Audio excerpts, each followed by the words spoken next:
Muy buenas noches, amigos y amigas que escuchan su programa Abriendo Puertas, su espacio de reflexión sobre la realidad nacional.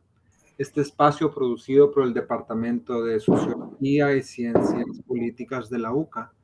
Mi nombre es Luis Aguilar y esta noche tenemos el privilegio de compartir con miembros de nuestra comunidad universitaria, miembros de nuestra casa, que nos van a hablar acerca de la violencia y cómo se relaciona esto con el COVID-19.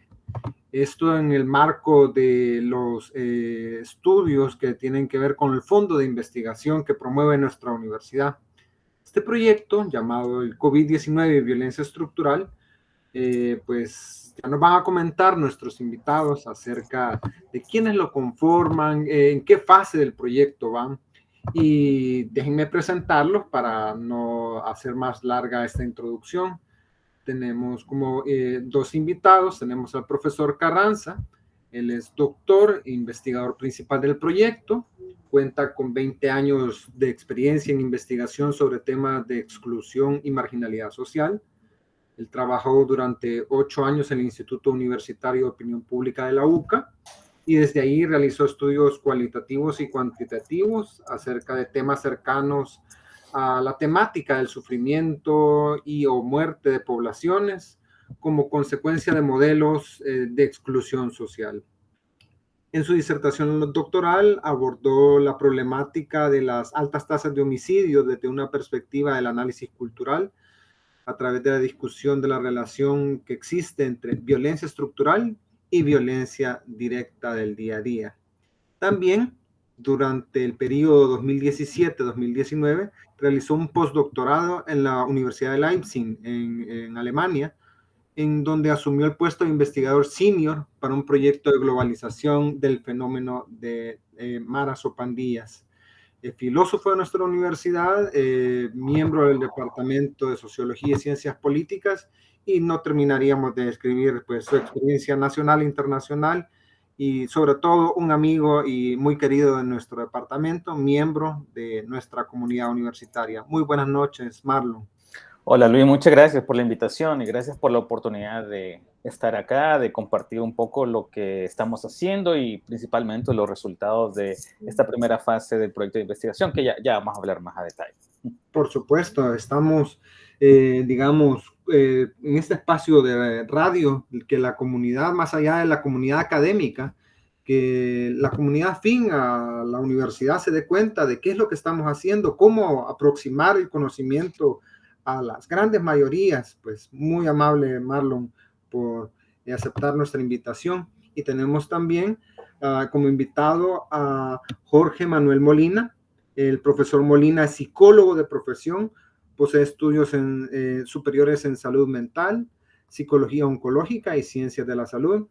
En el 2018 formó parte del Comité Consultivo para la elaboración del Plan Implementación de la Política Nacional de Salud Mental en El Salvador. En 2019 participó como ponente auspiciado por la Asociación Americana de Antropología Médica, de la cual es miembro activo en el Congreso Anual de la Asociación Americana de Antropología celebrado en Canadá. Actualmente candidato doctor en Ciencias Sociales e investiga temáticas sobre construcción social y cultural en torno a enfermedades crónicas, el duelo y el sistema nacional y cultura de salud.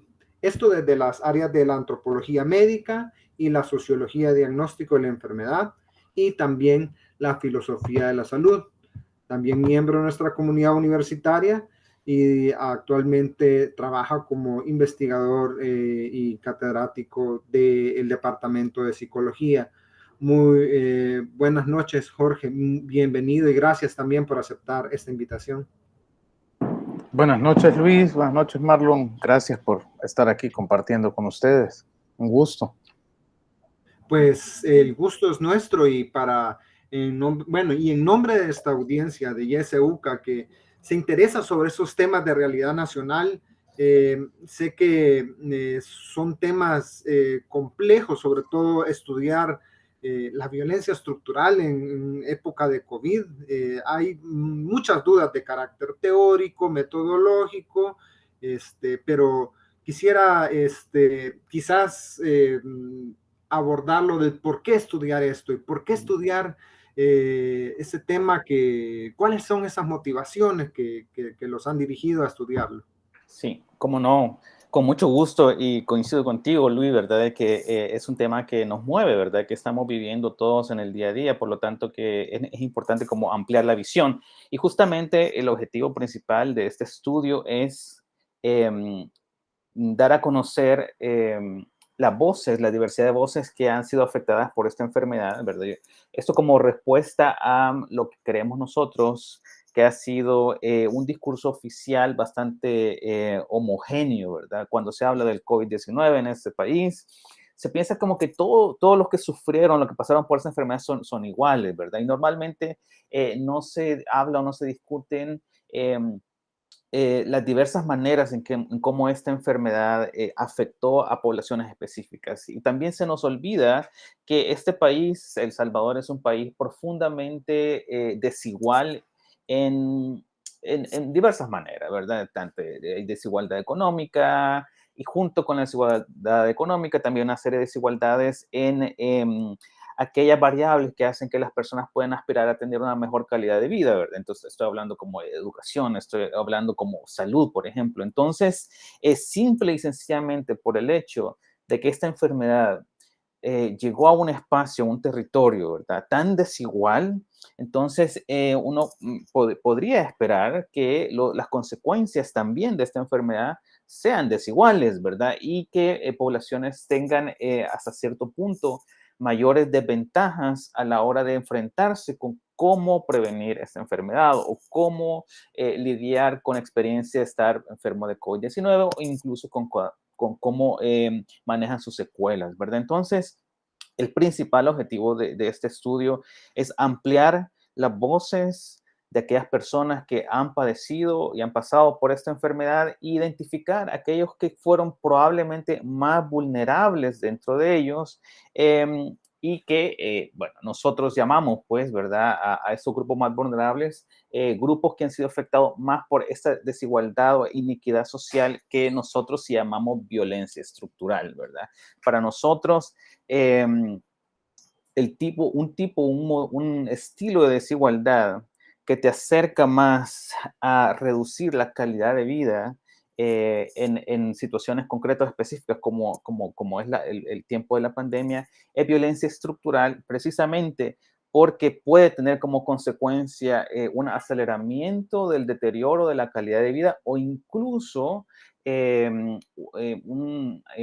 aceleramiento de las personas hacia su situación de muerte, ¿verdad? Es decir, la enfermedad, si no ha sido tratada adecuadamente, si no tienen los recursos adecuados, si no hay la información adecuada para prevenirla a tiempo o para tratarla a tiempo, pues efectivamente puede producir la muerte. Entonces, desde ese punto de vista, estas desigualdades sociales son violencia, ¿verdad? Porque producen justamente esta situación de acercamiento a una situación de vida bastante precaria, ¿verdad? O un aceleramiento de la situación precaria de la salud y de la vida de las personas, en otras palabras. Entonces, en términos generales, ese es como creo yo que lo que está de fondo de este proyecto es simplemente conocer más otras voces, diversificar la experiencia de las personas y a través de esas experiencias conocer y ampliar más el conocimiento de la enfermedad. Es decir, en concreto, lo que queremos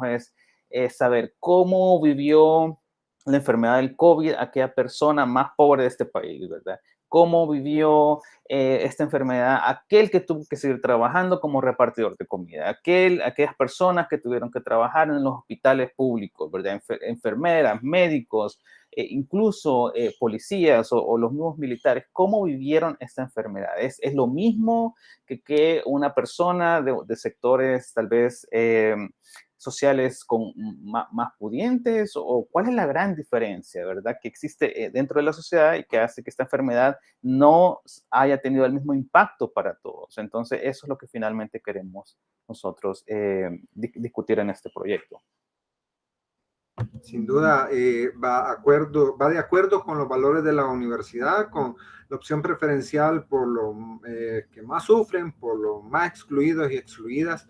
Y quizás, ojalá que nos dé el tiempo para que nos, siempre a razón de nuestros oyentes, abundar más sobre esta parte teórica de la violencia estructural, qué es lo que significa, Marlon, pero quizás lo voy a dejar ahí en stand-by y lo digo para que nuestros oyentes y, bueno, nuestros invitados también me lo recuerden. Creo que es importante este término que ha abordado, pero en este sentido quisiera seguir con la tónica más general también, Jorge.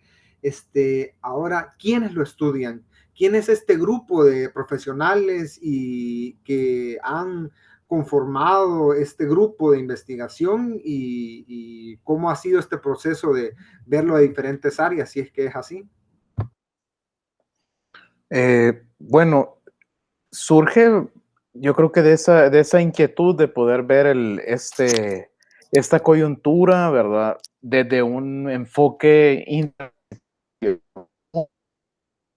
muy, a veces sui generis, ¿verdad? Porque cabal, son diferentes disciplinas, hay antropología, hay psicología, hay salud pública, hay economía también, ¿verdad? Sobre todo en esa primera fase hay bastante peso de un análisis de cómo ha impactado económicamente y esa mirada pues no la hubiéramos podido tener tan clara sin la óptica precisamente de un economista, ¿verdad? Y de un economista que ha prestado mucha atención ante la economía del cuidado, ¿no? De ver más allá de los números, de ver precisamente cómo esto impacta en el hogar y en la vida de las personas, ¿verdad? Directa e indirectamente, ¿no?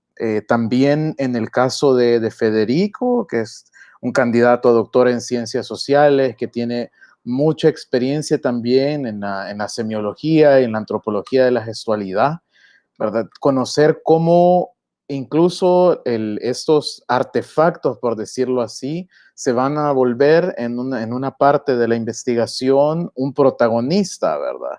Que es algo que vendrá en un segundo momento, como una fotografía o un elemento, algo tan artefactual, nos va a comunicar tanto de cómo la gente vivió las condiciones de pandemia y de cuarentena en un momento, ¿no? Los enfermos, y eso precisamente son como ver el mismo fenómeno, pero a través de diferentes lentes, ¿no?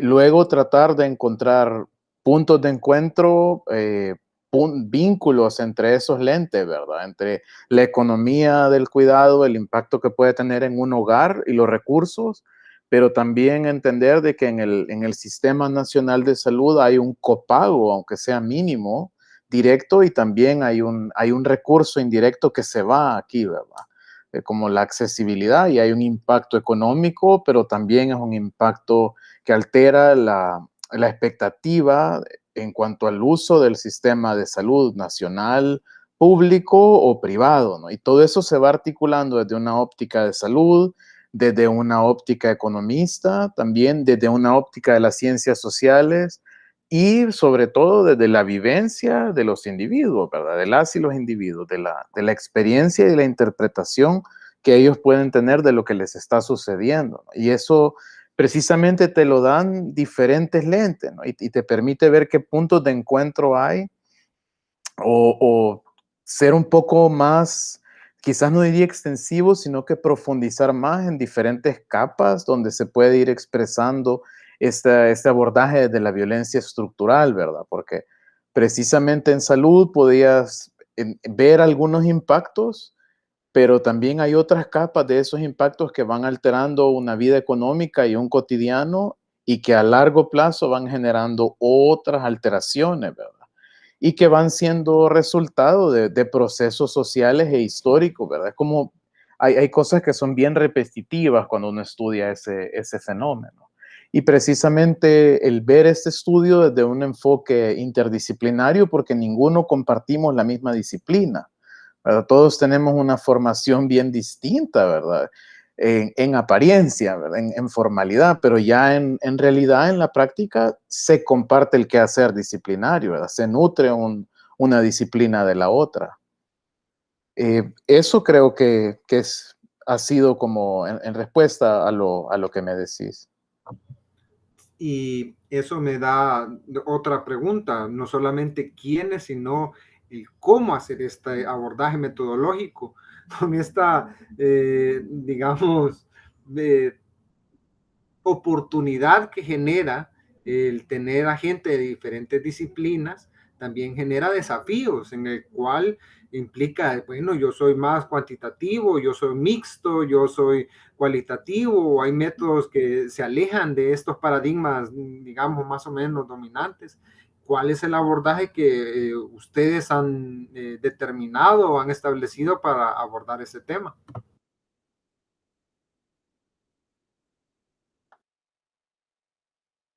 Perdón, creo Sí, que no ha para sido tan, perdón, sí, se me había olvidado, no ha sido tan difícil porque creo que todos, al menos todos los que estamos dentro de este equipo, creo que hasta cierto punto em, tenemos conciencia que los métodos de aproximación a la realidad o la manera como estudiamos la realidad realmente son herramientas, ¿verdad? Pero cada método nos propone una manera, un enfoque de ver las cosas, de ver la realidad, ¿verdad? Entonces, en ese sentido, digamos, creo que, al menos mi impresión, ¿verdad? No sé si Jorge coincide con eso, es que todos hasta ciertos puntos tenemos, en primer lugar, apertura, ¿verdad? Que eso es bastante importante dentro del mundo académico, ¿verdad? Porque a veces hay gente que dice, no, a mí solo son los números, lo mío es entrevistas, ¿verdad? Pero en este caso creo que tenemos todos como bastante apertura. Efectivamente, tengo la impresión, por ejemplo, que Meraris, que es la economista del equipo, ¿verdad? O Federico tienen hasta cierto punto más formación cuantitativa, es decir, se sienten más cómodos analizando, por ejemplo, lo que acabamos de hacer en esta primera fase, que es el análisis de una base de datos, ¿verdad? Nosotros creamos una serie de preguntas, alrededor de 18 preguntas, si no recuerdo mal, la pusimos en un cuestionario y la aplicamos a nivel nacional, nos generó una base de datos y luego esto se procesó para hacer análisis estadístico sencillo, ¿verdad? Es frecuencias, comparación de datos, comparación de análisis bivariado, que se llama, que es agarrar una categoría como sexo, ¿verdad? O edad o estrato social, y luego comparar cómo cada una de las preguntas que habíamos escrito se comporta. Entonces, algunos probablemente se van a sentir bastante más cómodos con eso, ¿verdad? Principalmente estoy pensando en Merari, pero esto no quiere decir que ella misma no reconozca la importancia de la utilización de otra metodología más cualitativa. De hecho, creo que en general en el equipo probablemente hay mucha menos experiencia de investigación cualitativa que cuantitativa. No, no sé si Jorge, bueno, tal vez Jorge que ha hecho un poquito más de las dos cosas, tengo la impresión, pero el resto del equipo pues, quizás tiene menos experiencia cualitativa y lo cualitativo hasta cierto punto para nosotros en este proyecto es aún más central, ¿verdad? Porque encaja más con el objetivo que tenemos, que es profundizar en las experiencias de aquellas personas que pasaron por su situación de estar enfermos de COVID-19 de una manera grave, ¿verdad? Entonces, obviamente, la mejor manera de conocer esa experiencia es a través de esta otra metodología, pero, digamos, sabemos, digamos, en el equipo sabemos que es el método tal vez más adecuado para obtener ese tipo de información y si bien es cierto, no todos están como, vamos, tan familiarizados, pero también hemos podido tener algunas jornadas como de capacitación para al menos que todos tengamos un nivel mínimo de entendimiento de cómo aplicar estas metodologías, ¿verdad? Entonces, eso creo que ha sido importante de este equipo. Entonces, en resumen, ¿verdad?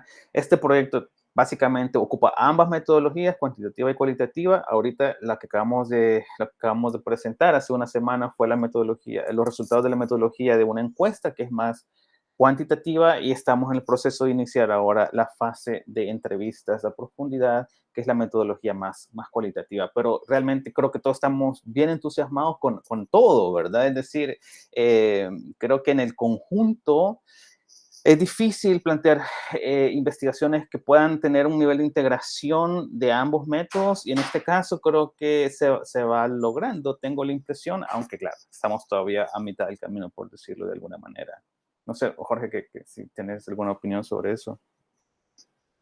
Sí, yo creo que coincidimos el equipo, ¿verdad? En que la realidad no es ni cuantitativa ni cualitativa, sino que en periodos de la investigación, pues tiene una aproximación más orientada hacia lo cuantitativo y en otros periodos más orientada a lo que llamamos cualitativo. También, solo para complementar, creo que hay un periodo que fue muy importante, que no hay que, sobre todo por la naturaleza de este tema, que fue el periodo documental, ¿verdad? Porque hablar este tema te lleva eventualmente a tocar ese sistema de salud del Salvador y tocar el sistema, hablar, escribir sobre el sistema de salud del Salvador es incluso desde la literatura de salud pública se le llama así, ¿verdad? Sistemas complejos, porque son sistemas que tienen un grado de hibridez en el que tú no vas a llegar a muchos si solamente observas números de financiamiento, pero tampoco no vas a llegar muy lejos si lo observas cómo se comporta una parte de un gremio en función de él, sino que por donde lo agarré es una especie de melcocha, ¿verdad? Este sistema, pero así se llaman abordaje de sistemas complejos, ¿verdad? Para países, estados miembros, que son, no todo el mundo es estado miembro de la Organización Mundial de la Salud y este país tiene relativamente poco tiempo de serlo, ¿verdad? Y bueno, eso lo complejiza todavía más y yo creo que en algunos momentos la naturaleza del estudio ha llevado a tener operaciones de eso que llamamos cuantitativo y de eso que llamamos cualitativo. Sin embargo, yo personalmente siempre he abogado porque son operaciones mentales que te obligan a una hibridez, ¿verdad? O sea, si alguien solamente plasma lo que ven los números, pues los números no le dicen nada. Entonces hace una operación de describir y de profundizar sobre lo que esos números van diciendo, ¿verdad? A mí hubieron un par de preguntas que cuando yo vi unos resultados preliminares que nos mostró Marlon, de hecho yo me quedé pensando y no hallaba como qué me decía ese dato. Me costó bastante como ver qué era lo que el dato comunicaba, ¿verdad? Y más difícil aún cómo comunicarlo. Me tardó quizás varias semanas como hacer esa operación, pero no porque fuera número, sino por saber qué es lo que te está diciendo esto de la gente, no solamente el dato, como decía. Y luego, pues, hay una serie de operaciones cualitativas que quizás van a tener un mayor protagonismo en otro momento de la investigación, pero yo al menos me he sentido bastante cómodo con las dos. Creo que quizás uno de los retos más grandes es que son operaciones que vienen de una encuesta, ¿no? Entonces tal vez tipos de pruebas más afines a la salud pública, más afines desde la epidemiología, por ejemplo, todavía no son posibles de ver, ¿no? Y eso pero es por la naturaleza del estudio. Por ejemplo, hacemos un corte y no estamos viendo incidencia o índice de incidencia, pero es precisamente porque no nos interesa estar hablando de un índice de incidencia del COVID, sino más bien del impacto que han tenido otras estructuras que al final terminan por colindar directa o indirectamente en la vida de las personas, ¿no? Y eso, el dato, como decir, requiere bastante trabajo. Al menos a mí me ha requerido bastante trabajo tratar de ver un poco más allá del número y del gráfico, ¿no? Porque es un dato que a mí me resultó atípico totalmente, ¿no? Yo nunca había traveseado dato por zona, por ejemplo, y ponerme a pensar. Entonces tú ves comportamientos en temática de salud que son distintos por zonas de un país bien pequeño. Y eso teóricamente hay gente que lo habla como el doctor Farmer, que habla de que entre una frontera y otra en África subsahariana pueden haber grandes inequidades en salud y todo, pero yo nunca lo había visto, ¿no? Yo nunca y no me imaginaba que iba a ser tan distante de un lugar a otro. Entonces te queda pensando qué diferencias socioeconómicas o históricas hay en esas zonas de un país tan pequeño como El Salvador, ¿verdad? Sin Ese duda tipo de retos. es de verlo de una manera no binaria, sino que estas posibilidades que da los diferentes, las diferentes especialidades de los miembros del equipo y los abordajes para llegar a conclusiones similares. Hemos finalizado nuestra primera parte. El tiempo es muy rápido en radio, pero seguiremos hablando de el COVID-19 y la violencia estructural.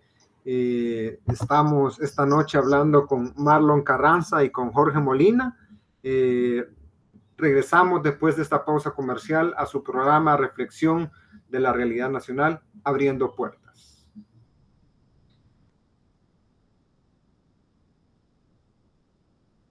Muy buenas noches, estamos de regreso a Abriendo Puertas, su espacio de reflexión sobre la realidad nacional. Un espacio producido por el Departamento de Ciencias Políticas, de Sociología y Ciencias Políticas de la UCA. Seguimos hablando de COVID-19 y violencia estructural a razón del proyecto de investigación que están presentando Marlon Carranza y Jorge Molina como parte de este equipo de investigación.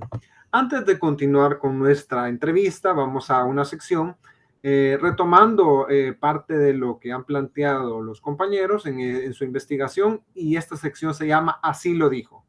Pues en esta parte, en Así lo dijo, retomamos un fragmento de lo que los compañeros han mostrado, y este dice así: este proyecto de investigación lleva por título COVID-19 y violencia estructural. Para los que pertenecen o están familiarizados con el mundo académico o de las ciencias sociales, sabrán que el concepto de violencia estructural no es nuevo. Fue popularizado por Johan Galtung a finales de los años 60 y principios de los años 70, como resultado de una serie de reflexiones de ese momento acerca de cómo construir la paz. Y en eso trato de enlazar la pregunta que había quedado pendiente con esto de Así lo dijo, y esta característica o no sé si llamarlo categoría, pero esta reflexión acerca de la violencia estructural. Para nuestros oyentes de YSUCA, ¿qué podríamos, digamos, para tanto la reflexión teórica como una construcción empírica, cómo podemos aterrizar lo más posible esto de la violencia estructural? Claro.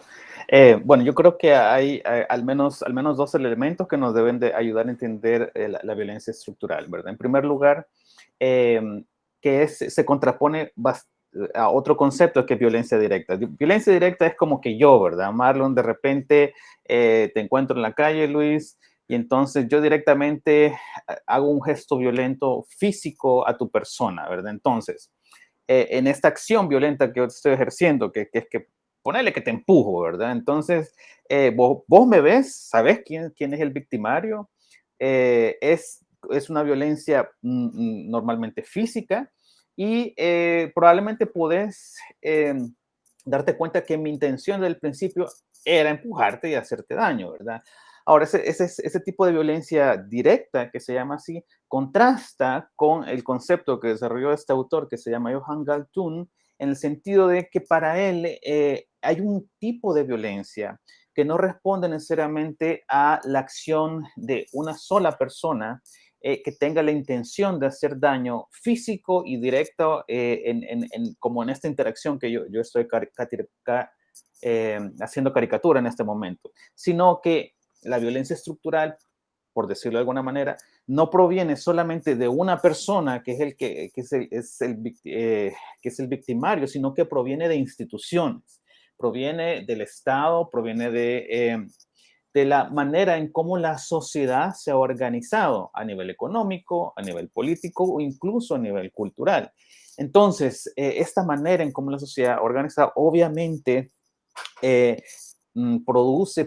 puede potencialmente producir daños específicos a poblaciones generales, ¿verdad? Entonces, no es como en el caso que te ejemplé, no es solo un empujón, ¿verdad?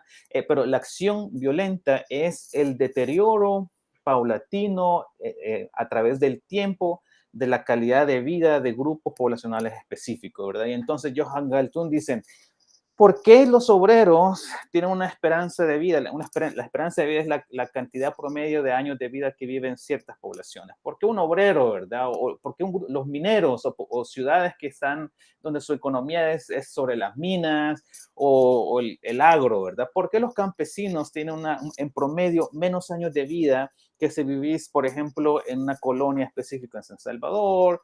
Y hay unas diferencias radicales. Precisamente porque es esta manera en cómo la sociedad se ha organizado que ha forzado a un grupo o ha posibilitado que un grupo de personas vivan de cierta manera, trabajen de cierta manera, no puedan tener ciertas ventajas sociales como acceso al sistema de salud o calidad de salud, educación de calidad, etcétera, etcétera, que los empuja a tener justamente una calidad de vida mucho más baja que el resto de la población, y eso a través del tiempo. Entonces, propiamente, esta es la violencia, ¿verdad?, que estamos viendo. Es la violencia del deterioro de los cuerpos físicos, ¿verdad?, de las personas que viven en situaciones eh, particulares, laborales y sin condiciones sociales adecuadas para su desarrollo pleno, ¿verdad? Entonces, y otra cosa interesante del concepto de violencia estructural es que normalmente estas estructuras no es que, con excepciones, ¿verdad? Con excepciones, no es que de entrada digan, si yo lo que quiero tengo toda la intención de justamente hacerle daño a esta población, sino que es la acción misma, más allá de su intención o no, la que produce este daño, ¿verdad? Entonces, creo que yo intentaría resumir esto, pues, de esa manera. Es la violencia que surge de la manera en cómo la sociedad está organizada, que produce desigualdades radicales en la población al punto de que reduce la calidad de vida de poblaciones enteras en la sociedad. Esa sería como mi respuesta. Sí, muy aterrizado y el ejemplo también bien práctico entre la violencia directa y la violencia estructural de esa serie de condiciones, actores, que es un concepto complejo y no es que uno quiera entrar a una cosa teórica, pero se le viene a uno a la mente la estructura, estructurada, estructurante, y que se oye como una cosa cantinflesca, pero hay algo ahí de algo que va más allá de los individuos que están de turno. Pero no sé, Jorge, si quisieras ahondar más en esto de de esta categoría de violencia estructural. Fíjate que cuando él mencionó la primera vez que nos envió la idea del proyecto, ¿verdad? Yo no soy experto en violencia estructural, pero a mí me hizo eco y fue algo que me llamó la atención, porque hay un texto que a mí me gustó mucho ya después de licenciatura, en época ya de estudios superiores, que se llama, y la verdad que es un texto del que no se habla nunca, un texto bien, ¿cómo se diría? Como subestimado, ¿verdad? De hecho, no lo encontrás tan fácil en un libro, y es de un tipo de quien rara vez se habla en psicología y mucho menos en ciencia social. Y es Alfred Adler, este médico personal que tuvo Freud, que tenía su confianza muy fuerte, pero que queda muy, muy subsumido en el mundo suizo, ¿no? Adler, pero esta visión adleriana, dejando muy fuera el tema de la psicología del yo y ese rollo psicoanalítico que es muy bello, la propuesta de Adler, pero hay un texto que se llama La salud de los sastres, donde Adler, sin hablar de ciencias sociales, sin mencionar esto, comienza a describir cómo la salud de los sastres judíos en Alemania se va deteriorando en las calles, de esta gente que estaba en la calle, que no hablaba el mismo idioma, y él dice, la salud de esta gente no se está deteriorando necesariamente por una condición biológica, ¿no? Sino porque ellos no se sienten lo suficiente como para acceder a un sistema de salud, porque hay un sistema de salud que, aunque no estábamos hablando de la Alemania nazi, le discrimina porque no hablan el mismo lenguaje, porque es una profesión que se veía infravalorada, y comienza él a desglosar las condiciones de vulnerabilidad que los sastres judíos tenían en esa época. Y siempre una profesora que yo tuve, una analista pura de esas clásicas, que se llamaba Anna Weiss, siempre ella reflexionaba sobre estos términos de violencia simbólica y violencia estructural y también sobre violencia cotidiana, tenía ella ese otro término. Yo la verdad nunca profundicé mucho directamente en los términos, pero sí me acuerdo del texto como tal, ¿no? Y de cómo ella iba ejemplificando que sin meternos en un tema meramente médico, y que este tipo siendo médico, porque era médico, era doctor de los doctores clásicos, ¿verdad? Pero muy holista para ver las cosas, se tomó el tiempo de encontrar y de describir esta relación que tenían los sastres con la calle, literalmente, y de cómo esa interacción social tanto les daba elementos de vulnerabilidad y dinámicas de vulnerabilidad, pero también dinámicas de agenciabilidad, ¿verdad? Porque al final ellos mismos iban desarrollando sus submundos, ¿verdad? A través de los cuales se iban enfrentando a los problemas que la Alemania les traía en su momento. Entonces, cuando él envió esa propuesta a Marlon, a mí me hizo clic. Yo dije, ay, esto debe estar relacionado de alguna manera. Obvio, Adler en ese tiempo nadie hablaba de esos conceptos, ¿verdad? Estamos hablando de un tipo decimonónico totalmente. Pero a mí sí me hizo clic entender y también profundizar en cómo incluso, y retomando el ejemplo que daba Marlon acerca de cómo hay estructuras que tal vez no intencionalmente, pero terminan violentando la expectativa de vida de un ser humano, ¿verdad? Y para mí un ejemplo era el tema de la accesibilidad. O sea, si el lugar más cercano para que yo vaya a pasar consulta o para que vaya a una emergencia queda a más de 3 horas de mi casa, pues estoy en una condición vulnerable bastante alta, ¿verdad? O sea, hay ahí una precondición, y probablemente quien lo puso o quien lo hizo no pensó en eso, sino que de hecho lo hizo con bastante pompa, ¿verdad? O sea, dijo, miren, les he puesto este lugar, ¿verdad? Hoy solamente queda 3 horas de su casa, pero miren qué bonito está arreglado y tiene aire acondicionado y todo computarizado. Y eso a mí me acercaba mucho precisamente a analizar la información desde la filosofía de la salud, ¿verdad? De entender desde qué supuesto filosófico se construyen estas ideas de lo que es salud y enfermedad, que terminan materializándose en ese tipo de acciones, ¿no? Que incluso lo llegas a hacer y esperas que la demás gente esté agradecida por lo que has hecho, ¿no? Y probablemente estás elevando una vulnerabilidad, pero es la filosofía de la salud con la que te han formado toda la vida, con la que tú a veces estás emulando de otros países y crees que esa es la mejor forma de hacerlo, o tropicalizándola, por decir así, y al final potencialmente puedes llegar a vulnerar la salud de otras personas, directa e indirectamente. Eso, no sé si eso complementa un poco lo que me decías. No, súper interesante, incluso tal cual lo estableció Marlon y hoy complementado por Jorge, lo de la violencia directa, violencia estructural, violencia simbólica, es decir, estos tipos de violencia que andan ahí en el mundo académico pululante, pero que las queremos hacer evidentes. Y en este sentido hay una pregunta que, bueno, sobran ejemplos, pero a mí digamos, hubo una noticia en esto de tantos ejemplos que sobran de la violencia estructural, y me voy a atrever, pero a hacer una pregunta. Ahí dice, en 6 meses, durante la pandemia, Salud dio atención a 156 niñas entre 10 y 11 años, violadas y embarazadas. Digamos, a título personal, está escandaloso porque son niñas entre 10 y 11 años y podrían causarse esto, digamos, ya va viciada, pues no debería de pasar, pero podría ser esto violencia estructural o sí, no, por qué o parcialmente.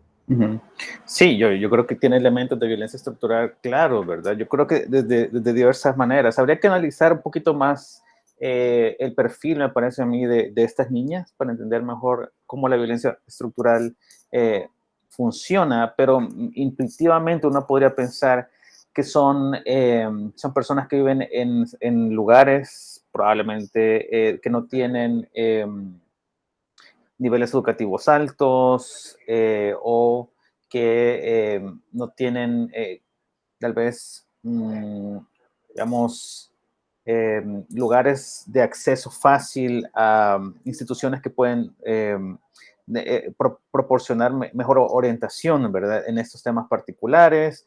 Yo creo que en este caso, bueno, obviamente hay elementos de violencia estructural. Creo que más claramente se ve quizás la violencia directa, abierta, cruda de tipo sexual, ¿verdad? Que obviamente una población bien específica, no pequeña, por cierto, en este país está sufriendo, pero obviamente quizás de ese ejemplo en lo particular, lo que me llama más la atención es cómo pueden ese tipo de violencias, digamos, reforzarse, ¿verdad? Yo creo que esta violencia sexual que se presenta en este caso, que afecta a las mujeres, a las niñas, ¿verdad?, de entre esas edades, también se vincula con una violencia estructural de no tener niveles educativos o de información, tal vez por no decir educativos, porque tampoco es, creo yo, tampoco hay que estigmatizar y pensar que personas que no tienen nivel educativo solamente son ellos los que padecen este tipo de agresiones sexuales, porque creo que es una violencia en todos los estratos sociales, pero que hay niveles de acceso a información o de acceso a instituciones donde ciertas poblaciones pueden abocarse cuando sean ese tipo de agresiones. Es decir, estos niveles de violencia sexual no inician de un día para otro, ¿verdad? Y si hubiera más información de qué hacer y a dónde ir de manera temprano, ¿verdad? Y como en términos de a una alerta temprana, pues probablemente muchos de estos casos podrían evitarse, pero ahí está la violencia estructural, ¿verdad? No está claro, ¿verdad?, qué hacer no está clara una campaña de prevención de este tipo de violencia, no está claro quién está a cargo de esto tampoco, ¿verdad? Entonces, si hubiera más procesos de concientización en la sociedad, y eso sí es responsabilidad del Estado, entonces probablemente estos casos pudieran reducirse un poco más, pero la violencia sexual es definitivamente una violencia directa, y es aquí donde creo que ambas digamos, se refuerzan mutuamente, ¿verdad? Tal vez solo para mencionar ejemplo, ¿verdad? Así como vos estás mencionando este ejemplo, en el caso del estudio que nosotros hicimos, a mí sí me llamó la atención un dato o varios datos que quisiera simplemente rápidamente presentar, por ejemplo, y que me parece que llama la atención, y es quiénes se tomaron la prueba. O, ¿te acordás cuando uno sentía a veces gripe y que dice, no, quizás es COVID, me voy a hacer la prueba para ver si me da positivo o no? Es interesante ver quiénes pudieron realmente tomarse esa prueba. Nosotros hicimos la pregunta a toda la población si se habían tomado la prueba por sospecha, ¿verdad?, de COVID. Y efectivamente, si esto lo cruzas por estratos sociales, es decir, por grupos, por ejemplo, grupo de clase alta, media baja, pues obviamente una proporción mucho más alta de ellos, cerca del 43.6% de este grupo de clase alta y media baja, se tomaron la prueba.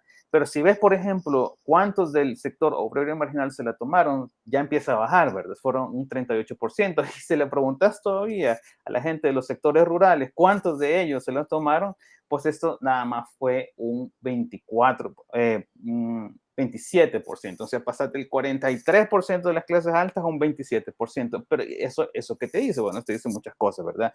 Que primero, que probablemente la gente de los sectores rurales, y es aquí la parte interpretativa que Jorge habla, ¿verdad? ¿Cómo leer esos datos? Pero uno se imagina, sectores rurales, solo el 27% comparado con un 46% de los sectores altos pudieron tomarse la prueba de COVID por sospecha. Entonces, ¿qué te puede decir eso? Bueno, primero que no es tan fácil para ellos, ¿verdad? Si luego lo ves esto cruzado con la distancia que ellos tienen que tomar para llegar a la unidad de salud más cercana, que son alrededor de 3 horas o 2 horas, bueno, ya eso lo complica más. No te queda media hora, no te queda 20 minutos, ya tienes que pensarlo. Segundo, sus ingresos, ¿verdad? El ingreso económico obviamente es muchísimo menor. Las pruebas estas estaban, al comenzar la cuarentena, estaban a $100, ¿verdad? Luego han ido bajando de precios, pero las primeras eran carísimas. Entonces, obviamente sectores de clase alta, media alta y media baja pueden pagar $100 por una prueba, ¿verdad? Porque tienen esa capacidad económica, pero no los sectores de las clases rurales o los sectores incluso urbanos marginales. Entonces, pero el conocimiento, la certeza de que tuviste COVID o no a través de esta prueba es vital, ¿verdad? Para saber qué hacer y para prevenir a tiempo o encontrar un tratamiento a tiempo de esta enfermedad. Entonces, es ahí donde empezamos a ver que cosas como el estrato social definitivamente juegan un papel fundamental a la hora tanto de la prevención de la enfermedad, del tratamiento y de la recuperación de la enfermedad. Entonces, y todo esto se cruza por tus ingresos económicos, por tu ubicación geográfica, por quién sos en realidad y cuál es tu estrato social, ¿verdad? Entonces, solo por poner un ejemplo. Sí, excelentemente representado. Y en esto hay varias preguntas que no las voy a alcanzar a elaborar, sobre todo en qué fase están, qué cosas esperan encontrar, cuál sería, digamos, su objetivo más allá de describir o entender la realidad, si se puede buscar transformar la realidad, pero quizás para ir, digamos, porque tenemos poco tiempo, tenemos alrededor de unos 3 minutos, alguna idea de lo que quisieran encontrar o no sé si es la palabra más correcta, pero ¿cuál es el objetivo final que buscan con esta investigación? ¿Por qué hacer evidente esto y qué creen que es lo importante de hacer hacer esta investigación? Bueno, yo voy a tomarme un minuto y le voy a dejar después la palabra a Jorge. Yo creo que esto que estamos viviendo ahora es el inicio de una serie de, bueno, no de pandemia, pero de situaciones, de condiciones que vamos a empezar a vivir como sociedad, ¿verdad? Que van a necesitar diferenciar el impacto que estos eventos pueden tener en poblaciones específicas para poder a corto, largo y mediano plazo hacer intervenciones específicas y garantizar que la vulnerabilidad de ciertos grupos no impacte su calidad de vida. Para mí eso es lo más importante.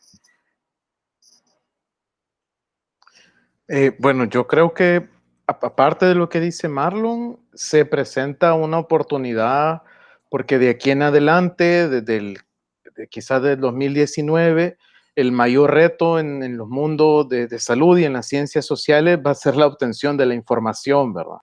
De dónde va a venir la información y quizás el mayor reto para quienes sigamos investigando va a ser de dónde vas, cómo vas a investigar en los próximos 15 años lo que está aconteciendo ahorita. De dónde van a venir esos insumos, ¿no? Y de ahí se vuelve imprescindible tener una producción de conocimiento que pueda precisamente darle esos ángulos a futuros investigadores también, ¿no? Porque te voy a hacer tal vez una pregunta que yo puedo lanzar al aire y es, ¿a dónde ubicarías, por ejemplo, el Hospital Nuevo, el Hospital El Salvador? ¿Propiedad de qué?